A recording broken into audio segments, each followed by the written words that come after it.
All right, guys. So this is like our official Nashville intern slash assistant instructional how to set up mixes in our hybrid mix. We're not going to really go into detail about the equipment. This is purely how to set the mix up, how to fly in the template, how the procedure that we do everything. Starring Johnny Wooten and guest starring me. So there you go. Take it away, Johnny. All right. So the first Let's keep the pace up. first thing we do is open up the project or the song. When it comes up and says something weird, you just click no. We'll worry about that later.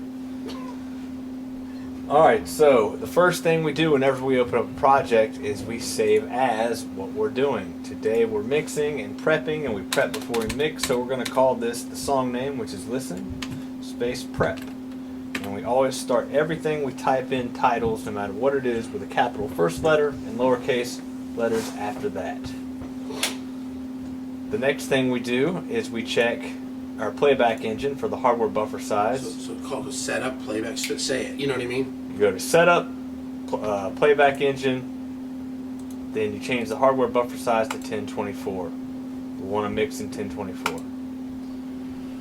The next thing is check all our pan settings and type them in from everything after the bass guitar, meaning all musical instruments.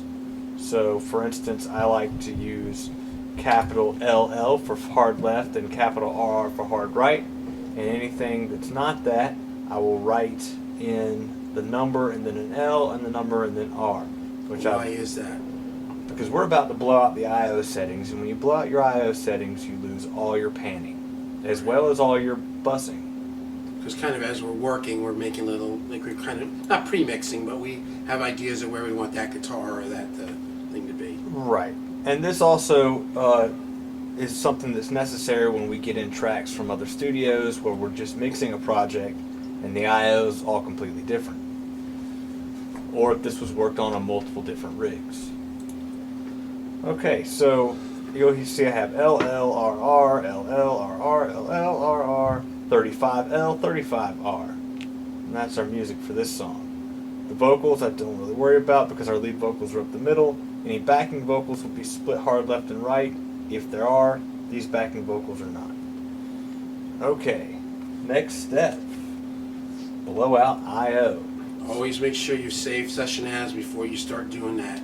Get crazy. That's why the first thing we do when we open a session is save session as. Right.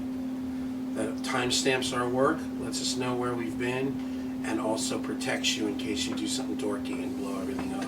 We can always go back in time. Okay, so to blow up the I/O, we go to Setup, I/O. We want to be in the Bus tab. I click on one of these and hit Apple A or Command A, highlight everything, and select Delete Path. Hit Enter. Then I go into Import Settings. I/O Settings, 2015 Hybrid. Let me make this like this. So 2015 Hybrid is our current I/O setting. So we just hit OK. It shows up. We press Enter or click OK. We've blown out the I/O and we have the right I/O imported. Then we hold down Option, and on any of the tracks we go to Output and select Stereo 1 and 2, so we have something to work with. Now I'll go back and restore my panning from after the bass on, meaning all the beat of the music. I'm not worried about the drums or the bass at this point in time. So full left, full right, full left, full right.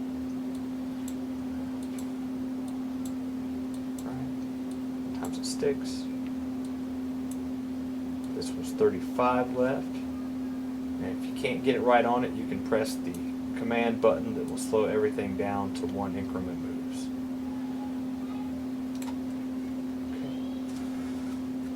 Organized and clean. Check all fades, crossfades. Which we've already done all this. This is we have a procedure sheet you'll get. It's just saying check all the crossfades, clean out any silence. Which, you know, would just be blowing it up so you can see it. And going through it. renaming tracks appropriately, because Now this is a record that we produced here, so it's named the way we like it.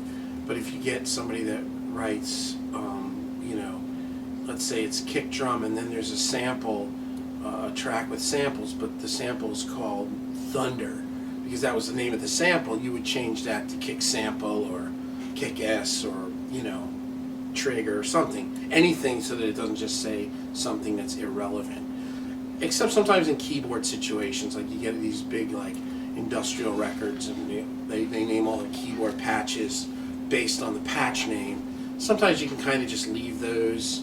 A thing too, when you're mixing other people's stuff, especially when you're going to be doing recalls online, you can change the name, but make sure you never, ever, ever change the file name. And the reason being is while you're mixing this song, he wants that keyboard that leads into the bridge a little louder, and he knows it's called Zigzag 105. Now let's say I've changed that to Saw.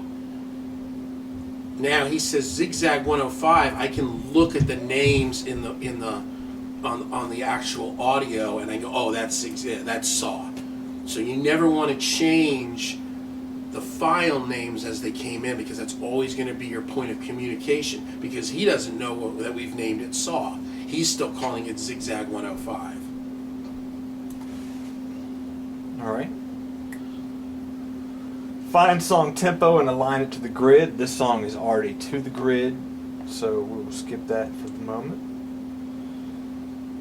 Play through the song, drop markers for song arrangement. We already have that. Intro, V1, chorus. Right, so the song comes in as just tracks.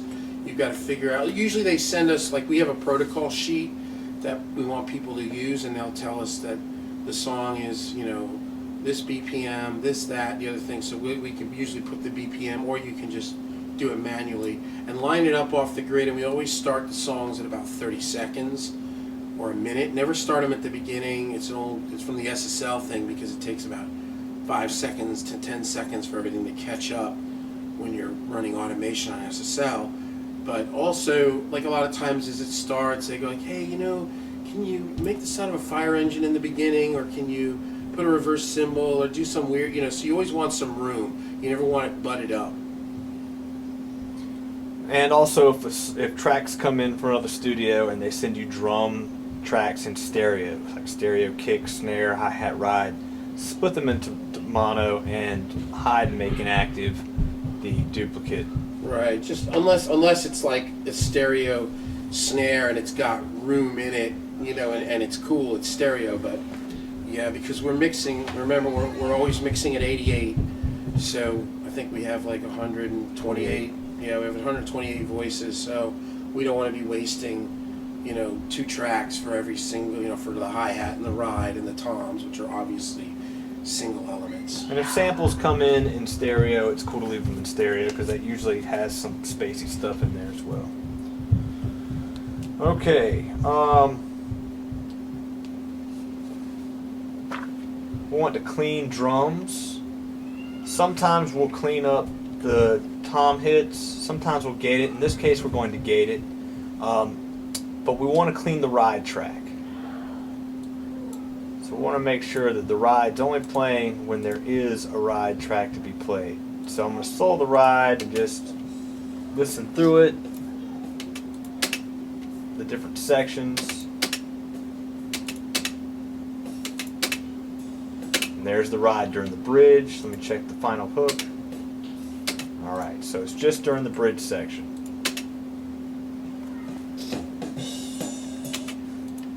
So, first thing we're going to do is duplicate this track, because we want to be able to go back to it if we need to. Then I'll go from the first ride hit, delete everything before it, in the section. Just duplicate or just playlist? Duplicated the playlist. Oh, duplicate, I gotcha.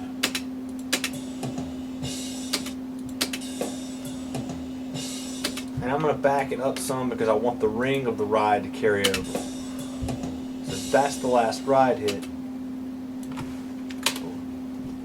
we want to get a good, decently length on the crossfade so it sounds natural in the end. A lot of this stuff is taste. And also when I'm mixing, if something pops out, it sounds weird, I can fix it on the fly. And remember, we've got this protocol sheet which is going into like more detail of everything, but we just wanted to kind of get an overall. Duplicate rides, silence, check on clips or fades. Alright, so we have the silence in the drums here at this stop has already been cleaned by us. So we're going to skip that. But for instance, for here in the bass guitar, where there was that gap, got rid of the amp noise. For the guitar part, one guitar here faded out. Probably need to fade this one out a little bit.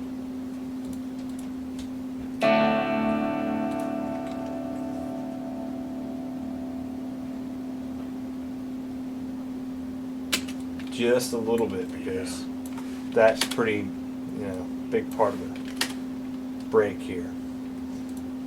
Guitar 2 here. Let's check that.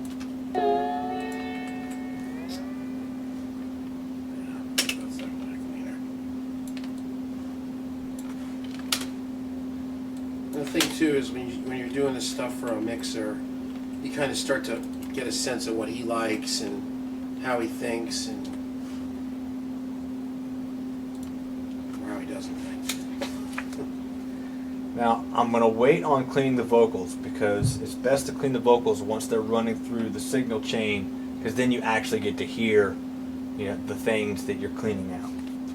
Like breaths, mouth pops. Okay.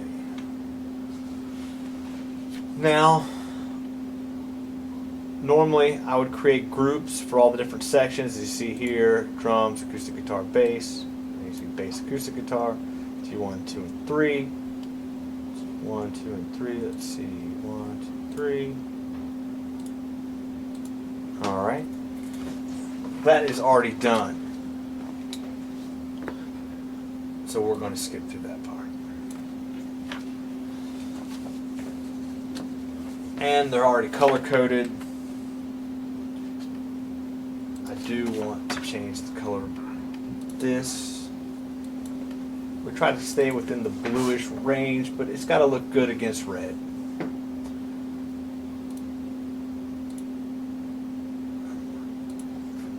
Alright, so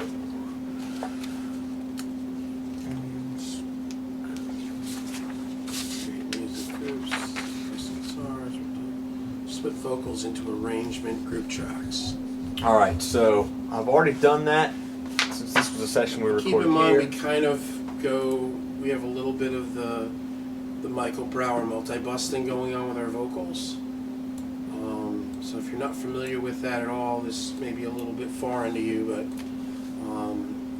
and this is, keep in mind we've set this template up to kind of mix like an SSL because that's where we came from. So some of the stuff may not make sense to you if you've never mixed like that before, but it's how we do it. So and again, sitting, explaining and doing this is kind of time consuming, but if we weren't doing this, you'd be just flying through this stuff and it'd be quickety quick.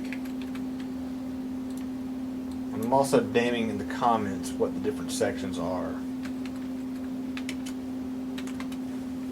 So for instance, this is our verse track, our verse harmony, Kind our of chorus highlight track. them white when you say it so that they can see it. Our verse harmony, chorus, chorus harmony, bridge, bridge harmony.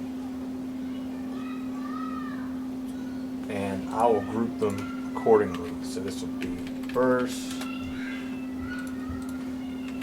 chorus, and bridge. And Apple G is the group command, or Command G. Alright, so we've got our sections, as you can see here. Verse, verse 2, chorus, chorus, chorus, and bridge. And always in that order. Verse, chorus, bridge. That's our order of importance. Yeah, and if there's a pre-chorus, that kind of sits obviously between usually verse and chorus. And obviously, this is not a humongously complex arrangement.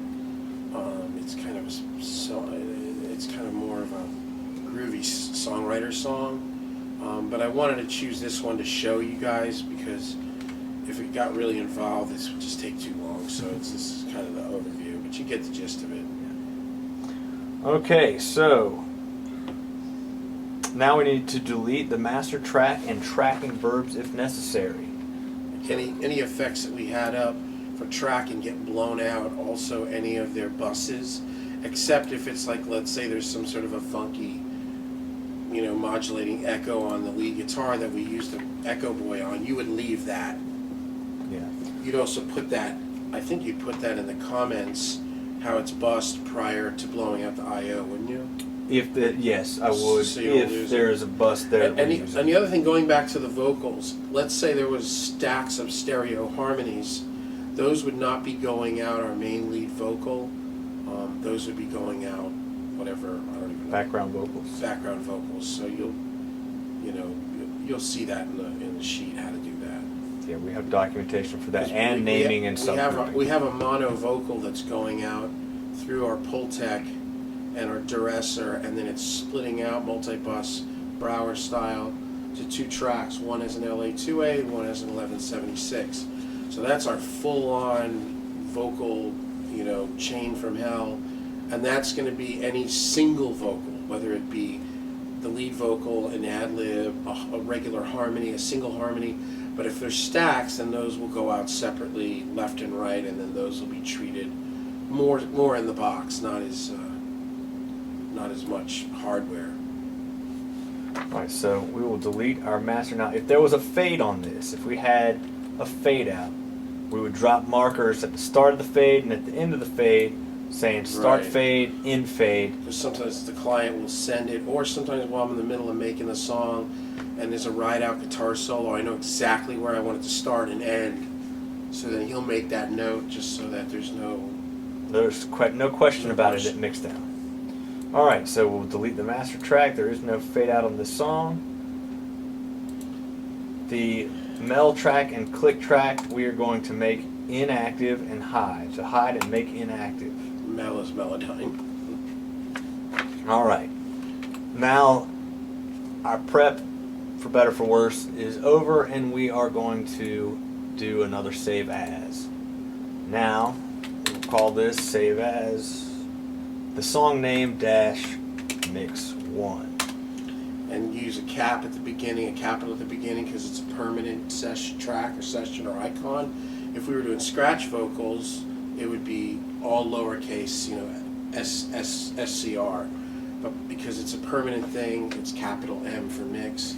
Same thing when we do bounces, any burns or bounces, if they're scratches or roughs or reference, they all are lowercase, and mixes and final masters are all capitalized.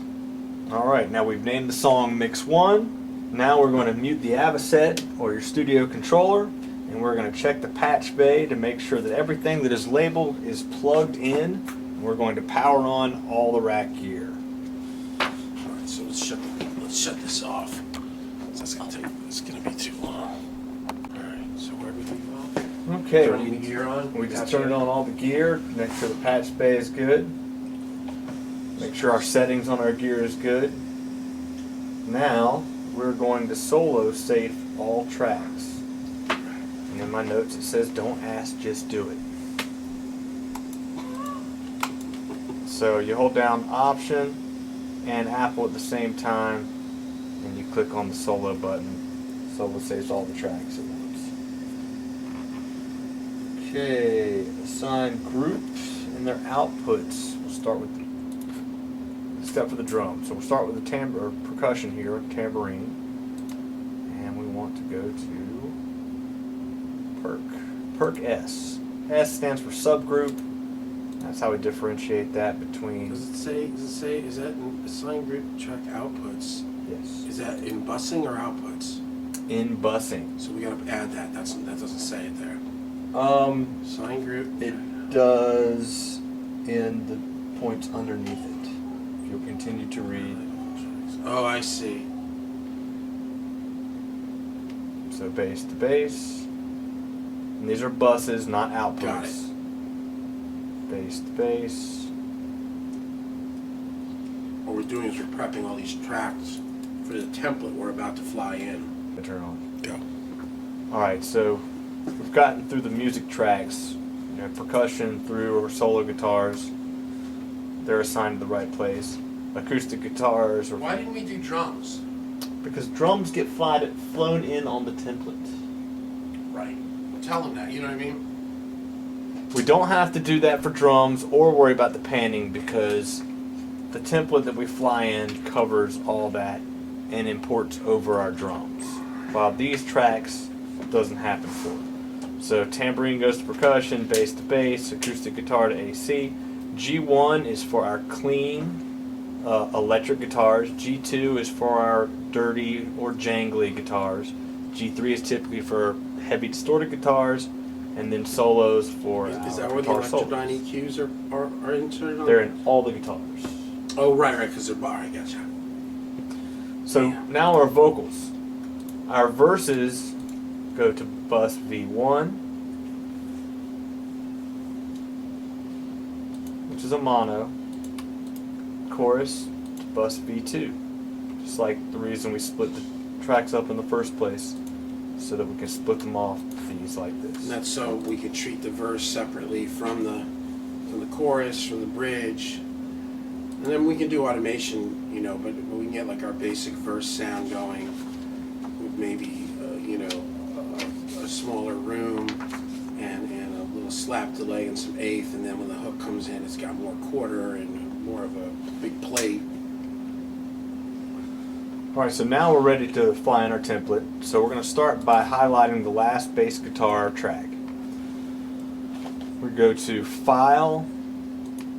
Well, first we hit Save. So we want to save where we're at, always. We want to go to Import Session Data.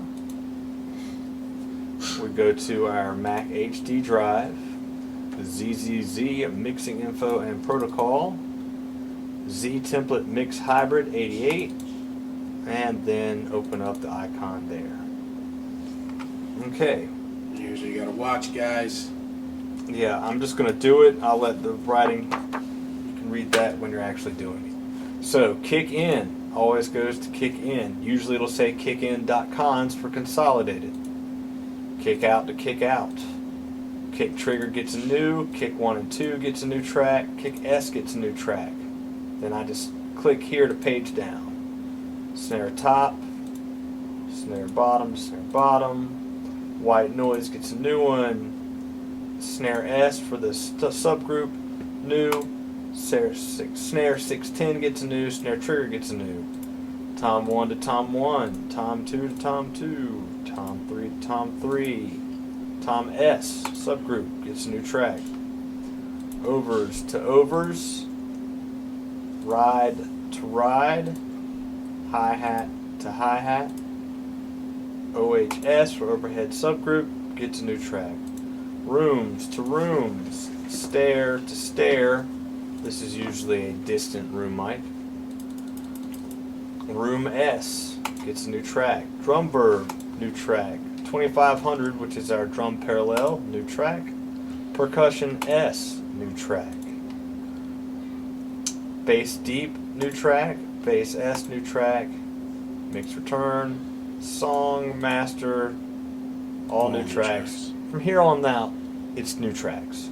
So all our VCAs, we want All new our tracks. effects are new tracks. All our effects, our master, we have acoustics, we have guitar 1, we have guitar 2, we do not have heavy guitar, so I'm going to skip that. We have solos, we do not have keys, so I'm going to skip that. V1, new track. V2, 3, and then from Pultec down through our effects, new track. Now, if this is something that we are setting up that was not recorded here, you might not just want to grab and pull down, or if this is the second song on an album that you're importing from the first song, you want to do all these individual because you're going to have to stop in places where we have actual music tracks involved. But when you're initially setting up the first song, after you get through